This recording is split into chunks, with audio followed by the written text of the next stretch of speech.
Going on, Jerome's. We're back taking a look at PFF and their latest mock draft. This is from analyst Ben Linsey. Minnesota Vikings going edge rusher at 14. Ooh, plus some craziness, some trades at the top. Let's dive on in. So, right at the top, Trevor Lawrence is traded.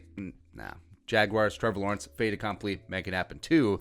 So the Texans in this spot, they trade number 2. The Texans trade Deshaun to the Jets for number 2, number 23, and also I'm sure some future first-round pick love. And for the Jets, I think it does make sense where Deshaun turns them into an instant contender. The Patriots fallen, they can't get up. They got to keep up with the Joneses, with the Dolphins, and the Bills. And I think Deshaun in that division would be a lot of fun. Plus, the New York media, New York Post would have a great time. And I think that the Jets finally having a young superstar quarterback, yeah, it does make sense. And you would like to surround him with a little bit more talent. So even though the price tag is steep, you do have some pieces on offense. You have Mekhi Becton, who's an up-and-coming left tackle. You do have Denzel Mims, who looks pretty solid. Maybe Crowder hangs around there. So the Jets off and running. Houston, Nick Caserio and company, they get to rebuild in the right way.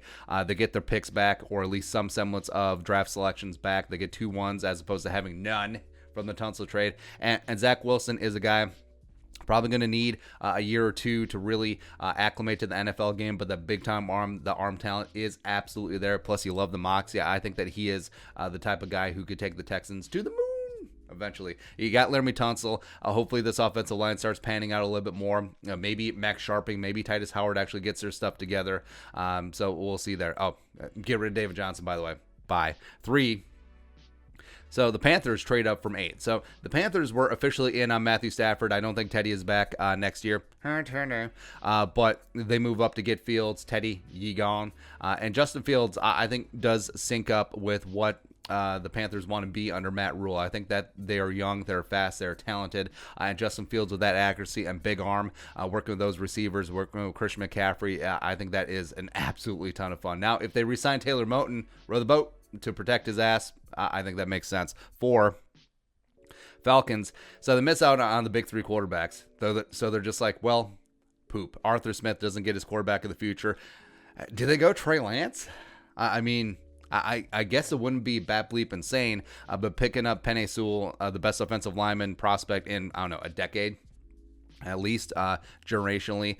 And they brought up an interesting point in the article where could you cut or trade Jake Matthews, likely trade him with the cap decrease? I mean, sure, but if they do hang on to Matthews and McGarry, could they kick Sewell into guard for a year? Do they kick McGarry inside to guard? Do they trade McGarry? Lots of options on the table, but yeah, just take a great offensive lineman, and then you'll figure it out from there. 5, so the Bengals miss out on Penei Sewell, but yeah, they make do with Jamar Chase, hooking him back up with Joe Burrow. Now, they have to hammer offensive line in the 2nd and 3rd and 4th rounds just to protect Joe Burrow, protect their investment, but I mean, Jamar Chase with Higgins and Boyd, it is a really nice receiving core. Next up, number 6. So the Eagles, so now they missed out on Jamar Chase. Maybe they go Devontae Smith in this spot. Hell, maybe they go Waddle here, but taking Kyle Pitts. Now, Kyle Pitts is a wide receiver. Just say that over and over again, because I know what you're saying. Well, what about Ertz and Goddard? What about them? Also, they're probably going to be gone after next season since neither of them are necessarily happy in Philly. But Kyle Pitts, matchup nightmare. Bring him on in for Carson Wentz or Jalen Hurts, whoever is going to become their number 1 target. 7, Lions, no Panther Trey Lance. So you jettison Matthew Stafford. You're just gifted an absolute just like treasure trove of multiple future first-round picks and whatever Jared Goff is. I do not think that Jared Goff is the future here. And we said that I wouldn't rule out the Lions still taking a quarterback and no Panther Trey Lance in this spot. Now, they do have the benefit of Trey Lance probably can sit a year behind Jared Goff before they decide what the hell they're going to do with him. Maybe they flip him again. Maybe they just cut him and eat the rest of that contract. Would make sense. 8. So Dolphins trading down from 3 to 8, getting Micah Parsons, where Parsons and his off-the-field stuff could be a deal breaker for some teams, but absolute physical specimen. I wouldn't be shocked if they take him at 3, even though the stigma of taking an off-ball linebacker plus a guy with off-the-field concerns at 3, meh. But would be a phenomenal blitzer in Flores' scheme and just really getting after it. 9. So the Broncos miss out on all the quarterbacks. You can trade for Kirk Cousins. But consolation prize is getting the best cornerback in the draft. Caleb Farley has the size, has the length, great and press man. So that plop him into Fangio's scheme. 10. And we've said this before, where the Cowboys, don't be shocked if they do go offensive line, even though cornerback does make sense for them. But yeah, Tyron Smith ain't getting younger. La'el Collins is coming back from injury, and with Slater, you can kick him inside to guard. Do you eventually work him out to left tackle once you get rid of Tyron, either cut or trade him? It's a possibility. 11. So the Giants, just watching this mess in the top 10 go down, eventually get Devontae Smith, the Heisman Trophy winner. Dynamic playmaker down the field. The Giants sorely have been needing one, and he fell no problem. Giants do need that playmaker, take pressure off of Saquon, get a BFF for Daniel Jones to try and suss out his potential. Is he going to be the guy? Is he not going to be the guy? They have to find out this year. 12. So the Niners, I don't know what the Niners do at quarterback. It's obvious that they're not going to run back with Jimmy G. They missed out on Stafford. They didn't really make a commitment to get into the Stafford Derby. But Patrick Surtain II coming out of Alabama, where Sherman, Jason Verrett is probably going to leave in free agency unless they trade this for Kirk. I mean, getting a cornerback here makes sense. 13. This one hurts. So Christian Darrisaw going to the Chargers. And yeah, I got Justin Herbert. Sam Tevy is not the left tackle of the future. And Trey Pipkins, not quite working out either, but Darrisaw has been phenomenal in his pass protection. 0 sacks allowed, 95.6 PFF grade, run game monster that we've seen for the past 3 seasons. A great pick. And if Darrisaw had gotten to 14, it may have been a decision for the Vikings, to be honest. But 14, Kwity Paye. I mean, F you, pay me.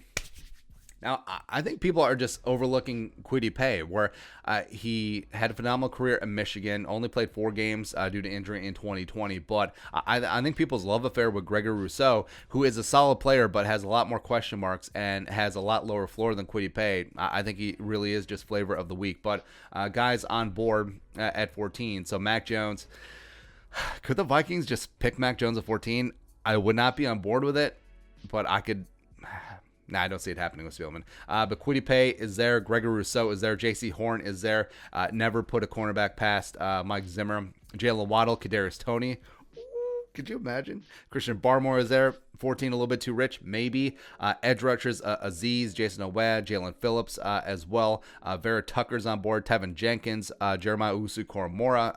Zaven Collins, pending what happens in free agency with Wilson, and if they move on from Anthony Barr, linebacker could be a need. Boogie Basham coming out of Wake Forest as well as on board. But yeah, I think Kwity Paye in this spot is absolutely rock solid as a guy who, I mean, is a low-key physical freak. And frankly, I think that the Vikings could benefit here that there is not an official combine where Kwity Paye in his short area quickness and his size gets tested. I think he could have moonshot into the top 10 if this was a normal draft. But 22 pressures, 2 sacks in only 4 games this season. Absolutely getting after it. I like it. 15. Nailed it. Patriots. Well, I was going to skip the Patriots. Maybe they got suspended again. But Patriots, number 15, Jalen Waddle, where Bart's Belichick, we missed out on all of our quarterbacks.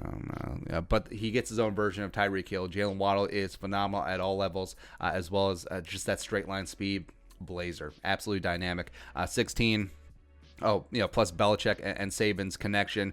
He can get everything that he wants from Bama prospects. 16. So the Cardinals taking Christian Barmore. Oh man. So the Cardinals could be in the market for cornerback, edge rush help, sure, but just size, thickness on the defensive line makes a ton of sense. And Barmore, where the Cardinals' defensive interior was an absolute mess this year, and Barmore does fix that. You are betting on potential a little bit, even though you saw what he did and is capable of against Notre Dame and as well as against Ohio State. So it's an awesome pick here. 17. So the Raiders pick up Gregory Rousseau. This is a very Raiders pick. It just is. So Mike Mayock has been trying to figure out the defensive line for years at this point and just keeps throwing picks at it. So Rousseau, is he on the edge? Is he inside? Is he both? Why not both? But nice little toy for Gruden and that defense. 18. So the Dolphins trade down from 3 to 8. That took Micah Parsons, and now they pick up Rashad Bateman as a nice little tool for Tua, where Parsons, Bateman, that physical outside receiver, rough and tumble over the middle, a guy that's really going to enhance the games of Preston, guys like Devontae Parker, and quickly is going to become that security blanket for Tua if they do roll with him, if they don't re-sign Fitzmagic. 19. So football team taking Mac Jones. He fell. All right, so they're probably going to re-sign Taylor Heineke. Mac Jones could sit and develop, be the quarterback of the future. Now, you could say that they have some more pressing needs, notably offensive line. Maybe they get another playmaker here. Kadarius Toney would make a lot of sense. But if you have a shot, and if you are sold on Mac Jones, a 95.8 PFF grade, undefeated, undisputed, untouched this season at Bama, yeah, why not? 20. So the Bears miss out on Mac Jones, and for that, we thank you. But 20, picking up Sam Cosmi out of Texas. Now, Cosmi has sort of fell out of favor in terms of his inclusion on some of these mock drafts. He's not gotten a lot of love, but he really is this year's Brian O'Neill, this year's Ezra Cleveland, where you have a special athlete, does need to add size, does need to fill out, but he was really, really impressive over his career at Texas as a 3-year starter. 21, Colts. Now, quarterback and left tackle, much more pressing needs with the retirements of Phillip Rivers and Anthony Costanzo. But also T.Y. is probably going to leave in free agency. Perfect replacement. Kadarius Toney is a lot of fun to watch, would help in the return game as well. And that's just gross, man. It's just gross. Now Andrew Luck may actually unretire. 22, Aziz, edge rusher. Von Miller, 2.0, Titans. There you go. 23. So the Texans got this pick from the Jets, who got it from Seattle in the Jamal Adams trade. So Tyson Campbell coming out of Georgia, where, I mean, the fun route would have been, hey, let's get Zach Wilson some toys here. I mean, let's get him Rondale Moore, or let's get him Tevin Jenkins to protect his ass. But nah, Texans go boring. Now, Campbell, nice little cornerback in his own right, does have the length and will compete and do well in Houston. 24, Steelers. So Villanueva's leaving in free agency. Tevin Jenkins can come on in, slide into that left tackle spot, or kick him over to right tackle if they want to shuffle things around in-house. 25, Jaguars. So you got Trevor Lawrence. Do you get some fun? Do you get some nice? Do you get Travis Etienne, Clemson? No, J.C. Horn coming out of South Carolina. And I really do like J.C. Horn. Horn and Henderson together, that's a dirty duo, man. That is a phenomenal. So you pair first-round cornerbacks back-to-back. C.J. Henderson last year out of Florida had a nice rookie year before he got dinged up. But, yeah, they're really, really rebuilding things nice for Urban Meyer down in Duval. 26.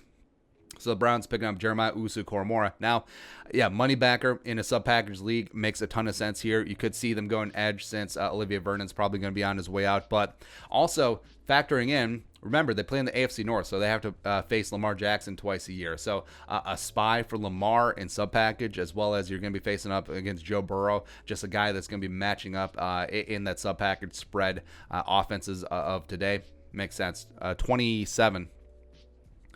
Ravens, just how did they do it?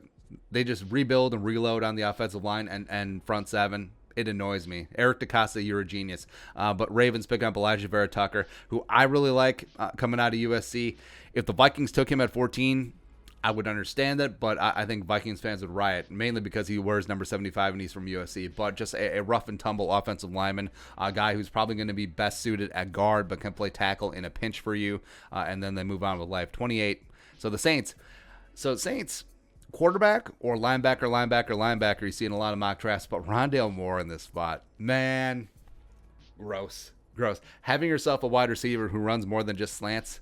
Yeah, just an absolute dynamic playmaker. Even though they do have Harris in the return game, Moore can certainly supplement a little bit. As they said, Emmanuel Sanders could be gone.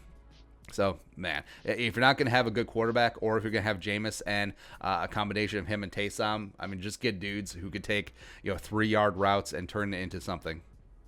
Yeah, because you don't have that Michael Thomas either. Face. 29. So the Packers. I'm really glad they didn't get Rondale Moore, because that would have been gross to me. But Nick Bolton coming out of Mizzou, where not really an overly sexy pick, but just a tough, rough and tumble, paint by numbers, middle linebacker, going to be a tackle machine. Put him in the middle there, work him with Kamal Martin. Makes sense. 30, the Buffalo Bills. No one circles the wagons like the Buffalo Bills. Jason Oweh coming out of Penn State, where Jerry Hughes is starting to age out. The former first-round pick by the Colts had himself a career renaissance with the Bills, the pride of TCU. A.J. Epinesa was a second-round pick coming out of Iowa last year, and now you pair him up with Oweh, who are Jason Wood probably needs a year or two to polish and could really benefit from being a rotational guy at first before becoming a full-time starter.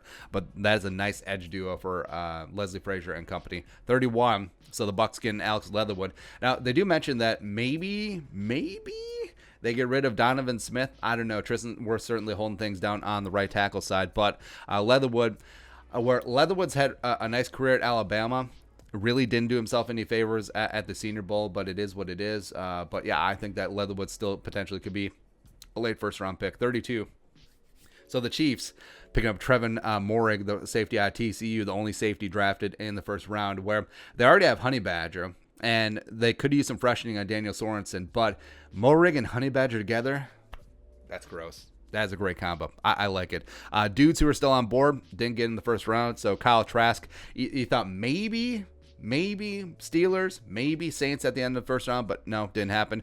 No running backs taken because, of course, this is PFF, but Etienne, Najee Harris will be high round 2 picks that will add a ton of value in other spots. Terrace Marshall Jr., wide receiver, didn't make it into the mix, but had himself a nice 2020 season without Jamar Chase and without Justin Jefferson stealing the spotlight. That's right. Next up is Pat Freiermuth.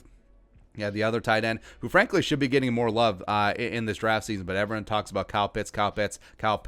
Offensive line, Jalen Mayfield, Wyatt Davis, no matter what, didn't make it. Jalen Phillips, Boogie Basham, Joseph Asai didn't make it. In terms of edge rushers, Davion Nixon didn't get in. Barmore was the only defensive tackle. Zaven Collins, Dylan Moses, the other linebackers didn't make it. Frankly, if they want to go Collins or Moses instead of Bolton for the Packers, would make sense, as well as Asante Samuel Jr., cornerback out of Florida State, didn't quite get there either. But yeah, Vikings 14, Kwity Paye, don't overthink it. I know it's not overly sexy, but man, Kwity Paye can just get after it, man. Can play inside, can play outside, and yeah, just freshen up that defensive line. A guy who plays the run just as well as he rushes the passer, and can even expand out his pass rush portfolio. I think Andre Patterson could bring out the best in Kwity Paye. But your thoughts on our thoughts, on PFF's thoughts, take a look at Ben Linsey's mock draft. Let us know in the comment section below. Subscribe for daily Vikings takes. Want to support that work, pull some of Venmo. But until next time, Skull Production Value.